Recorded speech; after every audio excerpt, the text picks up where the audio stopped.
Bonjour, j'ai le plaisir d'ouvrir ce colloque après les coprésidents du colloque avec une session qui concerne le patrimoine entendu en tant que patrimoine plutôt archéologique, matériel, immatériel. Tout ce qui relève de l'architecture étant bien entendu en dehors de nos champs de compétences. Alors je vous présente un petit peu la session très rapidement. Donc vous aurez 4 interventions réparties en 2 temps. Une première intervention de notre collègue et ami Shermous Ali, une deuxième intervention de notre collègue et ami Mohamed Adbiyat, puis une pause vers 11h. Nous essaierons de respecter les horaires qui nous sont indiqués. Ensuite, une intervention de ma part, puis de Monsieur Thierry Grandin. Voilà. Alors, nous allons commencer avec une intervention de Shermous Ali, que je vais vous présenter en quelques mots. Donc, Shermous Ali est un chercheur spécialisé dans l'archéologie du Proche-Orient ancien. Inutile de vous préciser, bien entendu, qu'il est syrien. Il a récemment soutenu sa thèse de doctorat à l'Université de Strasbourg, qui traite d'un domaine iconographique passionnant, ayant pour titre les représentations architecturales dans la glyptique du Proche-Orient ancien, et qu'il est actuellement en train de préparer pour publication. C'est un ancien fonctionnaire de la Direction générale des antiquités et des musées de Syrie, à Damas, et où il était intégré au service des fouilles et recherches que nous autres archéologues connaissons très bien. Il a participé à plusieurs missions archéologiques syriennes et étrangères, notamment à Tel Beïdar, à Ougarit, à Soura sur l'Euphrate et à la citadelle de Damas, comme à la grande mosquée des Omeyyades d'Alep, dont j'imagine qu'il va nous parler amplement. Actuellement, il travaille avec l'équipe de l'Association pour la protection de l'archéologie syrienne. Je dirais, bon, pas il travaille avec, il est l'âme de cette association, chargée de documenter les dommages subis par le patrimoine syrien depuis plus de 2 ans. Un travail de veille donc, dont il va vous exposer rapidement, malheureusement, quelques données. Un article sur les poteaux, la représentation des poteaux dans l'iconographie du Proche-Orient ancien des 4e et 3e millénaires est actuellement sous presse pour paraître dans la collection Soubartou, un passionnant sujet sur l'architecture et la représentation d'éléments d'architecture. Et un autre articulé intitulé Syrian Heritage Under Threat sera publié dans la revue Journal of Mediterranean Archaeology and Heritage Studies dans le volume 2 en novembre 2013. Et je lui donne la parole pour 15 minutes plus 5. Donc le territoire syrien est célèbre par son patrimoine historique et archéologique avec des vestiges du préhistoire à la fin de l'époque ottomane, des milliers de sites et monuments archéologiques dispersés dans les différentes régions du pays forment à eux tous un véritable musée à ciel ouvert. Celui-ci reflète les traces des populations, civilisations parmi les plus anciens au monde. À Paris est développé tous depuis 11 000 ans. On parle de la création des premiers villages sur l'Euphrate, par exemple. À l'heure actuelle, après 2 ans de conflits et de guerre, les vestiges archéologiques et culturels sont en grand danger. La situation des musées, des sites et des monuments comme châteaux, lieux de culte et citadelles de plus en plus préoccupantes. Certains d'entre eux ont subi des dégâts légers, d'autres des dommages plus importants et un grand nombre ont été détruits de façon catastrophique, même rayés de la carte. En effet, ceux-ci sont souvent proches des zones de combat, voire ont été des champs de bataille ou des cibles. Par conséquent, il importe de noter que les principales menaces sont identiques à celles que l'Irak a connues pendant l'embargo de 1993 à 2003, puis lors de l'invasion américaine en 2003. Les menaces et destructions que le patrimoine syrien subit, on peut les regrouper dans 5 catégories. Donc la première, c'est occupation des lieux stratégiques, La seconde stratégique dominant les villes, les vieilles villes ou les centres urbains. La seconde est le manque de mesures de sécurité dans le cas de certains musées et sites archéologiques. Le troisième, les bombardements des quartiers historiques. Et la quatrième catégorie, avec un impact considérable, est le pillage des sites archéologiques et le trafic des objets archéologiques. Notons que face à ces menaces, les autorités archéologiques des organisations internationales et des pays limitrophes de la Syrie ont pris des mesures concrètes, notamment contre le trafic des objets archéologiques. D'autres précautions ont été prises et a été appliquées pour renforcer la sécurité de certains musées, mais cependant, devant les destructions massives engendrées par l'occupation des lieux, les bombardements et les fouilles clandestines, des mesures prises jusqu'à présent doivent absolument être renforcées par d'autres actions efficaces. Sans rentrer dans les détails, des dommages considérables subis par le patrimoine de chaque gouvernorat, comme Alep en France notamment, je tiendrai de mettre en lumière le cas de 6 sites archéologiques inscrits sur la liste du patrimoine en péril par l'UNESCO. Je citerai d'une part les dispositions de la Convention de La Haye en 1954 et de l'autre part celle de Paris en 1972 concernant la protection du patrimoine culturel et naturel mondial. Donc les sites concernés sont les vieilles villes de Damas, Bosra, Alep, le site de Palmyre, le Krach de Chevalier et Qalat Salah ad-Din, ainsi que les villes antiques du nord de la Syrie, le massif calcaire. Le cas de Damas. En ce qui concerne la vieille ville de Damas, inscrite sur la liste de patrimoine mondial depuis 1980, plusieurs maisons ont subi des destructions massives suite au bombardement par avion. Donc le fait du régime. D'après les photos et les vidéos postées par les coordinations locales d'activistes damassiennes, plusieurs maisons dans le quartier ottoman de Al-Midan, à Barzeh et dans la Routa ont été gravement endommagés. En outre, des checkpoints ont été installés au cœur de la vieille ville, comme à l'entrée de Bakshaki, ce qui la met en péril en cas d'effrontement armé. Le second site, inscrit par l'UNESCO sur la liste du patrimoine mondial, est la vieille ville de Bosra. Celle-ci représente un exemple exceptionnel de continuité d'occupation avec sa porte nabatéenne, son théâtre, ses temples romains, ses églises byzantines et ainsi que ses mosquées au cœur de la vieille ville et datant des premiers temps de l'islam. Bosra est devenue un véritable champ de bataille entre rebelles de l'armée libre et l'armée de Bachar al-Assad, qui bombardent la ville de temps à l'autre avec des barils de TNT de 500 kg largués à partir des hélicoptères. Je vous laisse imaginer les dégâts et les destructions. Les images montrent des brigades de snipers de régime et des checkpoints installés dans plusieurs monuments, comme les tours ayyoubites qui datent du XIIe siècle.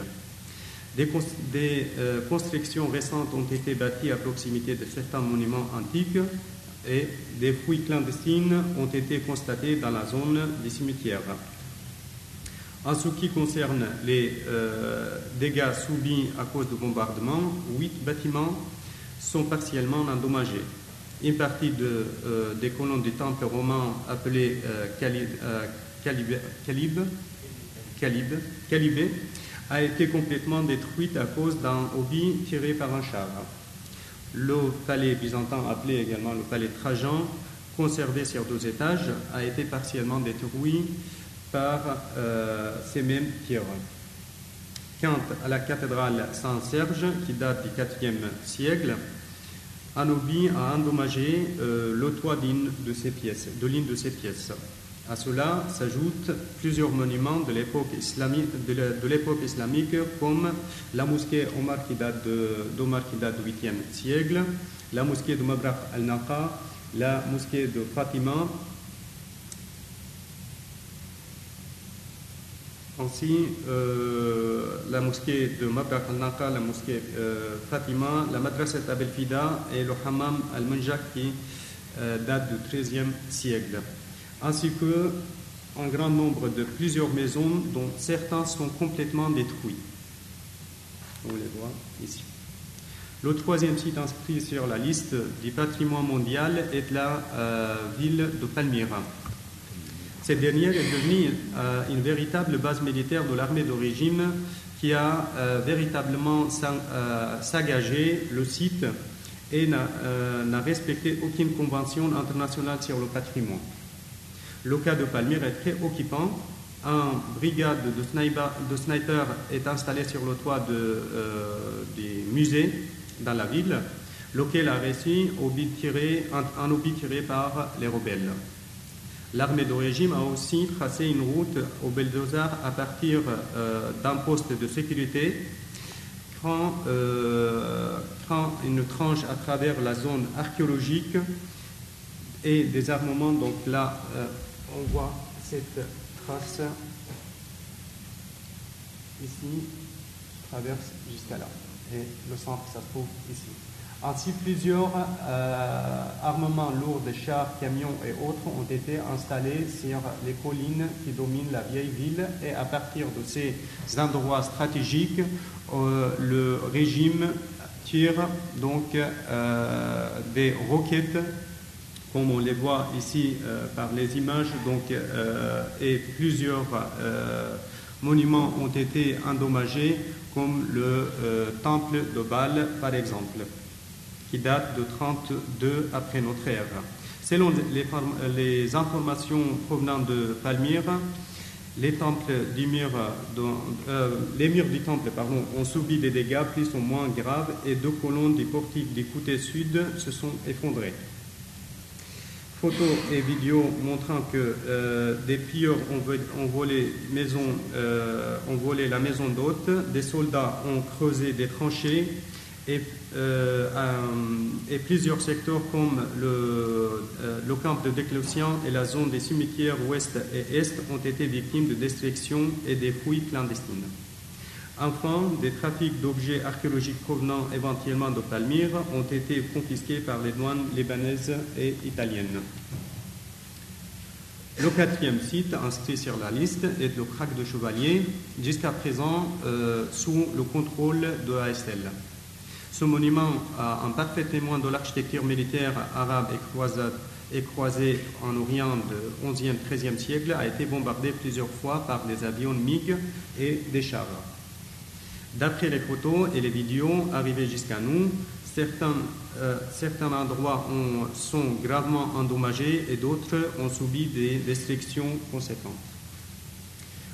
Quant à Alep, elle subit jusqu'à maintenant des destructions massives à cause de violents combats depuis des mois dans la vieille ville. L'entrée de la citadelle et la tour Mamlouk du côté nord ont été endommagées.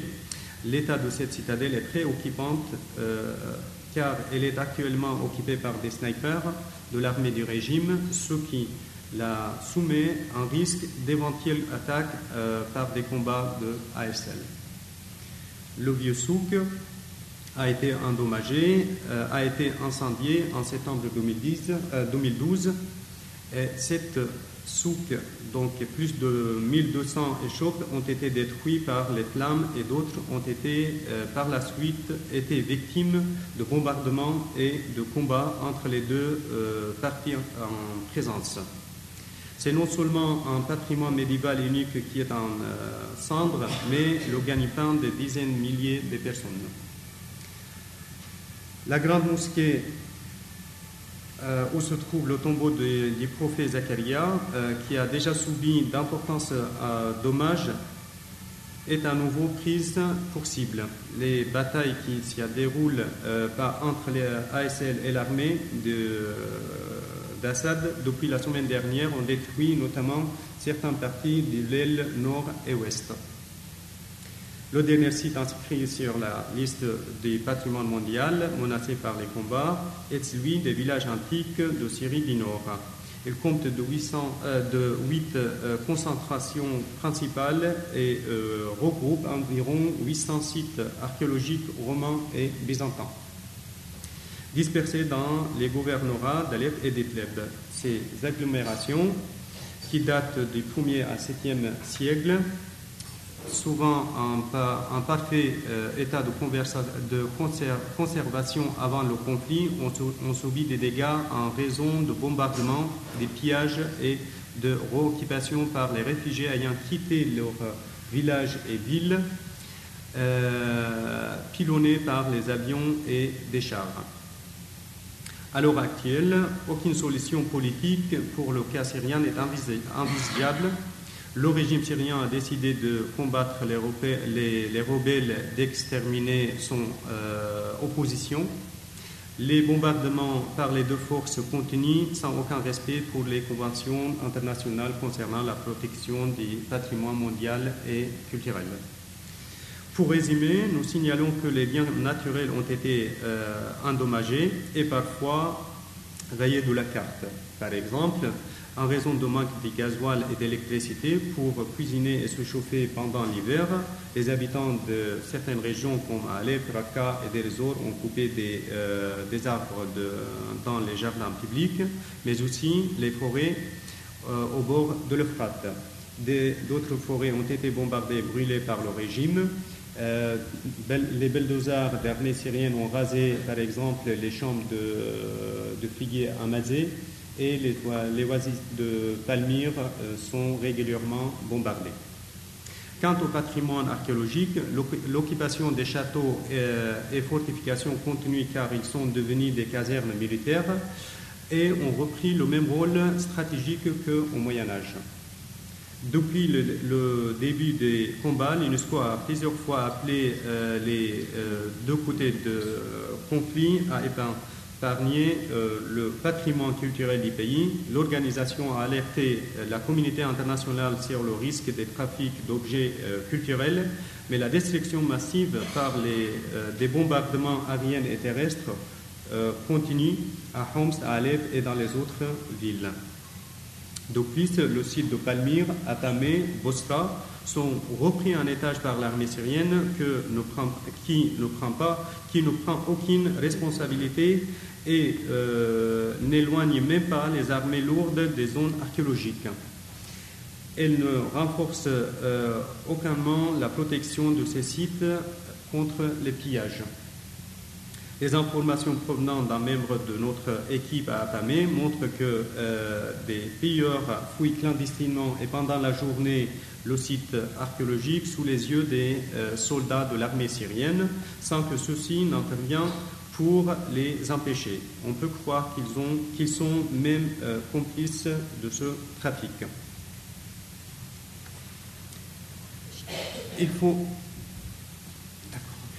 Il faut également rappeler le cas de certains musées qui sont subis des bombardements, d'autres qui sont en danger en ce moment, notamment le musée de Dlep, le musée de Alep.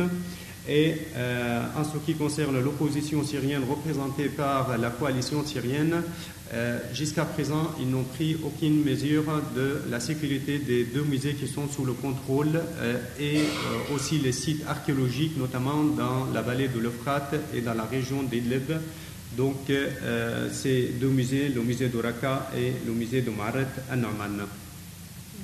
En ce moment difficile, donc, il faut rappeler que la société civile intervient dans plusieurs zones, en particulier dans la vieille ville d'Alep, donc pour protéger ses biens culturels. Ces gens qui mettent leur vie en danger ont besoin de soutien immédiat, matériel de soutien, donc matériel, financement et formation. Alors, quelles mesures on peut prendre pour protéger le patrimoine syrien et éviter les catastrophes semblables à ce qui se passait en Irak?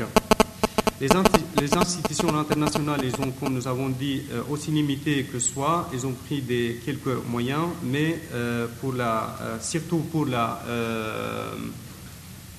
pour les trafics et les trafics des objets, mais d'autres mesures ont peut-être prises en collaboration avec la coalition syrienne qui doit de sa part prendre le rôle d'intellecteur et de communiquer avec le comité local sur place.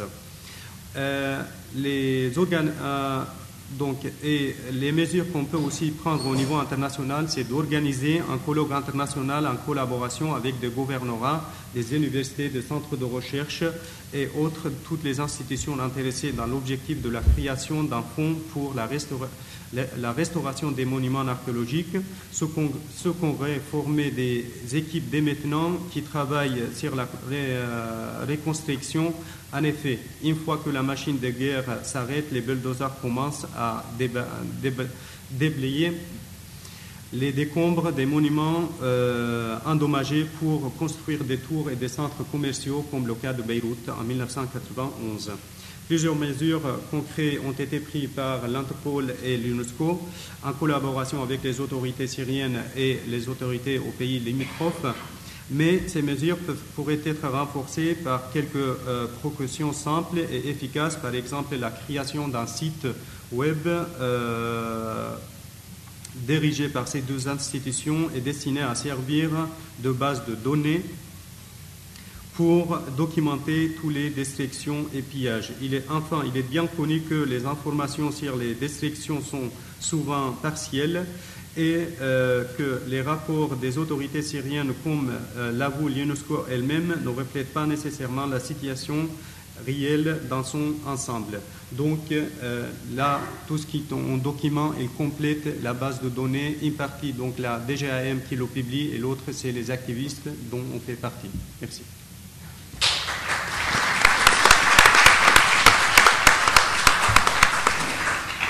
Merci, cher Moussa Ali, pour cet exposé rapide de tant de dommages et de destructions. Je crois que les organisateurs souhaitent nous laisser, après chaque intervention, un temps de parole, de discussion. Donc voilà, si vous avez des questions, nous pouvons commencer par vous écouter.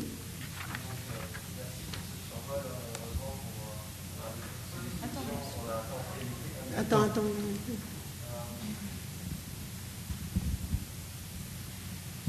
Juste pour un détail, est-ce qu'on a des informations sur la...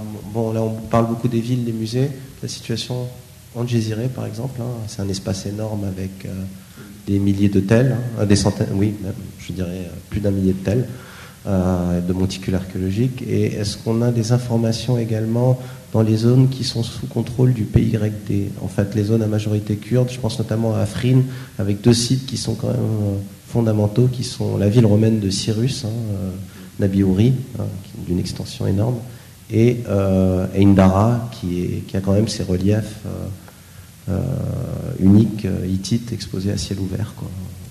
Bon, pour la région de Djéziré, par exemple, à Saké, il y a 7 sites ont été pillés. Il y a Talmozan, donc, qui est devenu une base pour les rebelles de PKK. Il y a à Deir ez-Zor toute seule, donc nous avons plus de 35 sites et monuments qui ont été endommagés, pillés ou bombardés. Là, ce qu'on peut dire, c'est un nombre total. On n'a pas en fait, parce qu'il y a des centaines de sites, surtout tout au long, dans la vallée de l'Euphrate, dans la région d'Idlib, donc il y a des pillages. Les mesures qui sont prises par les institutions, et notamment l'UNESCO et autres, c'est toujours sont prises avec la DGAM, alors que ces régions en fait sont sous le contrôle de l'opposition. Et il n'y a pas une sorte de convention qui permet à ces institutions de collaborer avec les gens sur place. Et je pense qu'il devait faire quelque chose de collaborer, surtout notamment avec les comités locaux sur place, parce que on met des mesures, on décide, alors que les dégradations et les destructions sont ailleurs. Et elle insiste seulement sur le trafic d'objets archéologiques, alors qu'il y a les destructions, il y a la mesure de sécurité, il y a des musées, il y a les bombardements. Donc il y a plusieurs aspects. L'un est plus important que l'autre.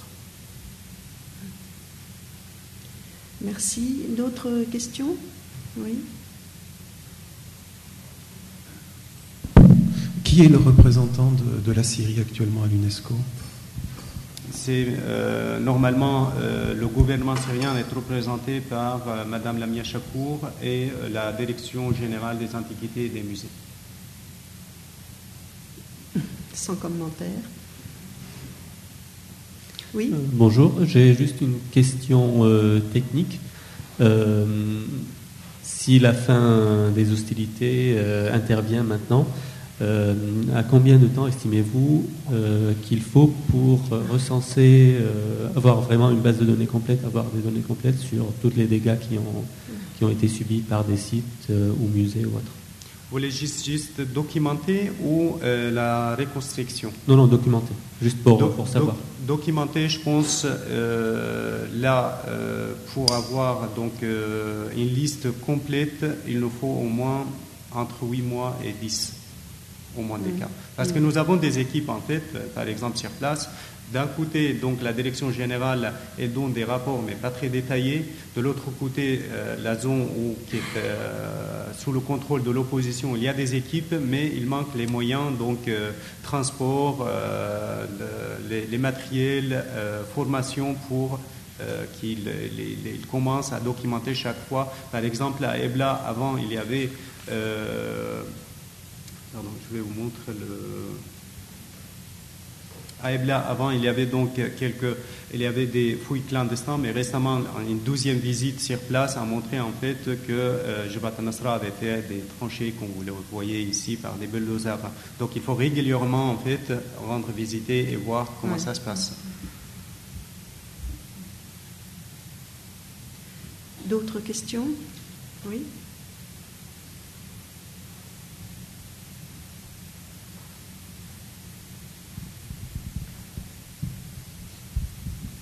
Bonjour, je rentre d'Alep il y a quelques semaines où j'avais vu notamment une initiative liée à la coalition, enfin au gouvernorat mis en place par la coalition, de préservation de manuscrits et de monuments et tout un travail aussi de répertorier beaucoup de pièces pour éviter qu'elles soient pillées ou qu'elles disparaissent plus tard. Est-ce que le même genre d'initiative existe ailleurs qu'à Alep, à votre connaissance ? C'est au niveau local, donc dans la région sur l'Euphrate, il y avait quelques actions. Dans la région d'Idlib, notamment à Atamé, donc au moins les gens en fait, ils rassemblent toute la documentation, notamment des mosaïques qui ont été pillées. Malheureusement, tout ce qu'il manque, c'est le soutien parce qu'il manque, on va dire, même pour documenter, ils ont même pas le prix d'essence pour se déplacer. La connexion d'Internet et les conditions de vie sont difficiles. Du coup, ça dépend le cas. Nous avons observé quelques cas, par exemple, à Daraa, la mosquée Omari, une fois que le Ménara a été bombardé, les gens ils ont décidé de laisser, comme dans le cas de la grande mosquée Omeyyade, tous les décombres et les pierres sur place pour que on puisse, une fois que la guerre soit terminée, de faire les restaurations. Voilà. D'autres questions? Oui. Bon, ça fait du bien de parler de reconstruction après 2 ans et demi de mauvaises nouvelles et d'apprendre toujours qu'il y a de la construction. C'est bien. Je voulais savoir si vous coopérez avec l'association Al-Hadiyat à Alep. Parce que c'est une association qui s'occupe de ce genre de... En ce moment, à l'Adiat, nous n'avons pas de contact, mais nous avons des contacts avec une association qui a fait plusieurs projets qu'on les voit ici, donc former des archéologues et des activistes. Et c'est eux-mêmes en fait qu'ils ont, par exemple, fait le démontage de minarat de la mosquée Omeyyade. C'est eux qui ont transporté les objets qui se trouvaient dans la maison de Consul Boka et d'autres travaux pour protection des mihrabs. Et là, c'est les gens en fait qui sont actifs et qui sont sur place en ce moment, alors que Hadiyat, malheureusement, nous, on n'a pas eu des contacts. Et Donc peut-être à cause de l'Internet ou que nous n'avons pas des contacts immédiats. Et je ne sais pas s'ils sont sur place et au cœur de la vieille ville. Et je ne sais pas s'ils font quelque chose ou non. Mais de toute façon, là, l'équipe d'Alep, en fait, elle est très active. Ils ont réalisé plusieurs projets et c'est des gens vraiment courageux.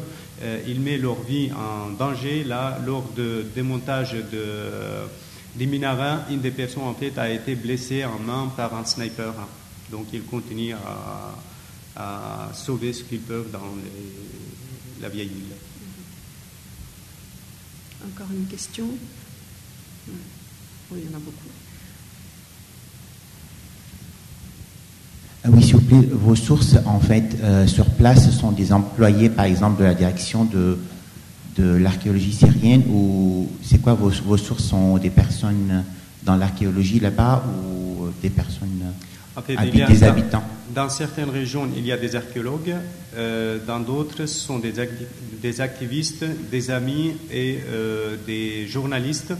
Parfois, on trouve des nouvelles sur les réseaux sociaux et en ce moment-là, on fait des contacts avec des coordinations pour avoir plus de détails, des informations, de la documentation et ça se passe de cette façon. Donc il y a des archéologues, mais il y a aussi des journalistes et des activistes. Ouais. Oui. Oui, bonjour. En fait, je veux simplement attirer l'attention de la série d'avant et la série d'après. Car la série d'avant, avec ce régime, elle n'a jamais été protecteur de patrimoine. Donc, dans son histoire, il y a des trafics organisés par l'autorité qui existait. Donc, on va parler de Rafat el-Assad, on va parler des activités de Mustafa Plas, etc., sans parler aussi de tout ce qui est maladroit, de ce qui est passé dans le vallée de l'Euphrate et le vallée bien sûr au-delà de Tabqa, etc., et sans parler de comportement de certains qui se trouvaient dans les directions des antiquités, qui venaient contrôler et harceler les missions archéologiques et sur le fait que s'ils n'obéissent pas à telles conditions, ils ne seront pas renouvelés. En tout cas, je dirais que l'intérêt du patrimoine syrien comme patrimoine de l'humanité, qui concerne tout le monde, ne concerne pas les Syriens seulement, il était toujours en danger avec ces régimes. Bien sûr. Merci. Et simplement, pour ajouter quelque chose, mais que nous pourrons aborder peut-être à la fin des 4 interventions, bien entendu, derrière les destructions dans les espaces urbains ou villageois, se cachent des destructions importantes d'un patrimoine immatériel, de métiers, de traditions. Donc ça, nous aurons peut-être l'occasion de l'aborder en fin de session, si vous voulez bien. J'aurai un invité particulier à cet égard. Mais je crois que c'est important de le mentionner dès maintenant. Et c'est très difficile à quantifier, très difficile à ajouter à ce panorama déjà terrifiant. Mais c'est le vivant. C'est le vivant et donc c'est quelque chose de fondamental. Nous allons, merci beaucoup, cher Moussa Ali, encore pour ce travail accompli depuis 2 ans.